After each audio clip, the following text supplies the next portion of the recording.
Hi beautiful friends, welcome to my little Sibo video series. So if we haven't yet met, my name is Kirsten and I work online as a naturopath, a nutritionist and a medical herbalist, and I specialise in digestive health, and I specialise in IBS and Sibo, so that is irritable bowel syndrome and small intestinal bacterial overgrowth. And they say that we teach what we most need to learn, so this kind of came about, the universe helped me out with my purpose. So I pretty much popped out of the womb with digestive issues. So I was a very colicky baby, I used to cry all the time, and I never remembered a time where digestion was easy for me. So I never really had an easy relationship with food. Every time I ate, I would feel bad. So I would either puff out every meal, so my stomach would really bloat out, or I would get really tired after eating, or my body would hurt, my stomach would hurt. I was chronically constipated, but because no one talks about it apart from me, I didn't know that it wasn't normal not to have a bowel movement every day. So I would probably have a poo 2-3 times a week, and I had really bad skin. I lost my period for a little while, so it was a bit hard. And those were the physical symptoms, but what I was feeling on the inside, like I always felt very alone. So I felt very broken, I felt ashamed, I felt embarrassed of my body. So the why of my business is to help others so that no one has to suffer like I suffered, because I didn't know that what I had was treatable. So I didn't know that I didn't need to suffer the way that I was suffering. So it wasn't until my late 20s that I figured that all out. So yeah, so Sibo is my absolute passion. It is something that is treatable, and it's the most common cause of digestive issues. There's even been studies that show that up to 84% of people with IBS symptoms, which can be like bloating, diarrhea, constipation, so up to 84% of those people have Sibo as the cause. And IBS is rubbish as a diagnosis because it's not telling you what's wrong, it's just telling you the collection of symptoms that you have. It's like, yeah, well, I know that. But Sibo is treatable, and if you treat the root cause of whatever's causing your issues, then you can get better. It's really cool. Okay, so let's just start with what is Sibo. So Sibo is an acronym that stands for Small Intestinal Bacterial Overgrowth. So that's an overgrowth of bacteria in the small intestine. Actually, I'm going to take you through a little mini rundown of the digestive system. So when we eat the food, we chew the food with our teeth. It mixes in with the saliva that's got lots of enzymes to break down the food. Travels down the esophagus, which is our throat, and it comes underneath your left rib cage, which is where your stomach is. And this is where we break down most of our proteins. It then passes into the small intestine, which is that area, if you imagine someone's got a six-pack, that's your small intestine. It's not very small, it's actually 7 meters or 22 feet long. Massive. So that's where we break down most of our, this is the best part of the digestive tract. We break down our fats and our carbohydrates and what is left over of the proteins, and then we also absorb almost all our nutrients in the small intestine. We then go down, so if you go from the little point between your belly button and your right hip, there's something called the Ileocecal Valve. It's like this little flap between the small intestine and the large intestine. And that's where we go into the large intestine, also called the colon. It goes up the right hand side of the body, across just above the line of your belly button, and then down the left hand side, and then that joins into your rectum. So that's the digestive system in a very small nutshell. The liver and gallbladder are part of the system, but they're not part of the digestive tract. Okay, so the small intestine is actually the largest area of our digestive tract. And this is where we want to be absorbing almost all of our nutrients. And it should ideally be relatively sterile, meaning like not too much bacteria in there. But we want the bacteria, because it's not necessarily an overgrowth of bad bacteria. We do want these bacteria in our body, but we want them in the large intestine. So this little ileocecal valve, that's kind of the area where you might think appendicitis, that sort of area, that should be keeping things in the large intestine and things in the small intestine apart from when they're ready to be sent through. So if the bacteria kind of get into this small intestine, they mess around with the digestion and the absorption of your food. So you could have the best diet in the whole wide world, but still end up malnourished. So you could be eating all the right foods and still feel so tired because you're not getting the nutrients, the bacteria are, because they get kind of first dibs on your food. Two very, very common nutrient deficiencies with Sibo are iron and B12. So if you've been chronically low in iron and B12, definitely get tested for Sibo. It is so common. It's still relatively new as a diagnosis, but for sure it's growing in awareness. So I went through my Sibo journey probably about 3 years ago now.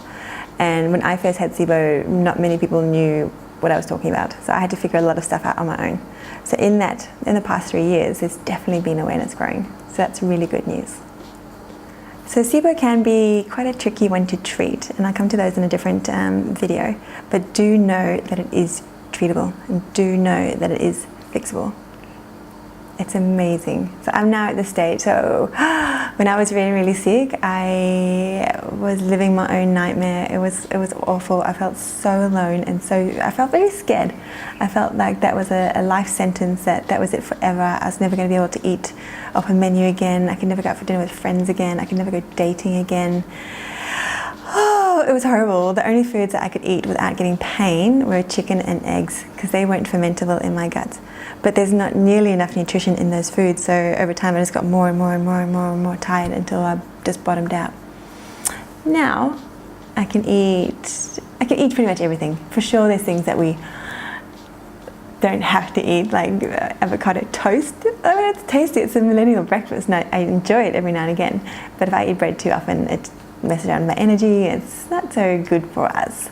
So I think we know the things that aren't so good for us but aren't very tasty, and I'm really enjoying being in a place where I can be grey with food. I don't need to be so black and white anymore, because I used to be very on or very off, whereas now I can kind of mingle in the middle, which is really enjoyable.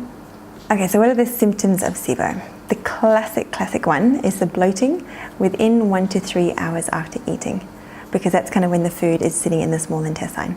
So if the bloating happens then, and bloating is like that pushing out of the belly, like it just feels very full. Sometimes you can see it, sometimes you can't. Well, I'm sure you can see it, but I once tried to show a friend of mine, saying, "You're just pushing it out." I was like, no, actually that's what my belly's doing after I eat. So that's that bloating within 1 to 3 hours after eating. If the bloating happens after 3 hours, then I tend to think something's out of balance in the large intestine. And then you can also get diarrhea, you can get constipation, you can get a mixture of the two. You can end up with food intolerances. You can end up with skin conditions like acne, eczema, psoriasis, or hives. End up with joint pain, because there's just so much inflammation happening in the digestive tract that the inflammation can spread to the body and it can feel really sore. You can end up with fatigue, because you're not getting the nutrients from your body, and then also it's such a stress on the body that the body's trying to adapt, and it's just going to bottom out. You can also end up with depression and anxiety. One, because of the toll that it's taking on, it's like the mental draining, but also because it leads to inflammation in the body again. Inflammation in the brain feels like anxiety or depression. Or can be both. So then I'm just going to go through the risk factors for Sibo.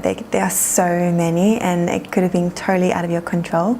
I'd say the biggest cause would be food poisoning. So if you've ever had foods, it doesn't have to be in a developing country, like I live in Bali, it's very common to get Bali belly, but it could happen from your restaurant down the road. So just like one case of food poisoning or gastroenteritis, even if it was like 25 years ago, it could be the start of Sibo. Antibiotics is another very, very big cause. So antibiotics just kind of nuke everything and get that balance out of whack. It can also be caused by other medications like proton pump inhibitors or PPIs. These are often prescribed for overacid stomachs or heartburn. It can also be caused by antidepressant medications. It can also be caused by immunosuppressant medications. Pretty much a lot of medications can cause Sibo. It can also come about after abdominal surgery, because this can cause something called adhesions, which is when the tissue heals and becomes a little bit sticky. If you imagine like your hair in the shower drain, those adhesions can slow everything down in the digestive tract. It can also be caused by parasites or an overgrowth of candida, because it messes around with the whole balance. It can also be caused by aging, because our motility tends to slow down. Motility is the movement of everything through the digestive tract. It can be caused by stress. Stress is so underrated. So if our bodies are under stress, or if we're busy all the time, and it can be good stuff too, but if we're too busy for too long, we're very much in our sympathetic nervous system, which is like our fight and flight, and then the parasympathetic nervous system, which is the rest and digest, gets shut down a little bit. So that's your digestion. And then also things like metabolic syndrome. So it can be diabetes or hypothyroidism. They can be linked as well. In this series, I'm also going to be talking about testing for Sibo. I'm going to be talking about Sibo treatment, and I'm going to be talking about Sibo diets and what to do after Sibo. So any questions from this video series, or if there's something that I haven't covered that you want to know, just drop me an email. I'm a one-woman show. I read every single email. It might take me a couple of days to reply sometimes if the load is quite high, but I'm a real person on the other side of the screen who has been through what you're going through, and I can totally relate. So my email address is kirsten@kirstenswales.com. KIRSTEN@KIRSTENSWALES.com.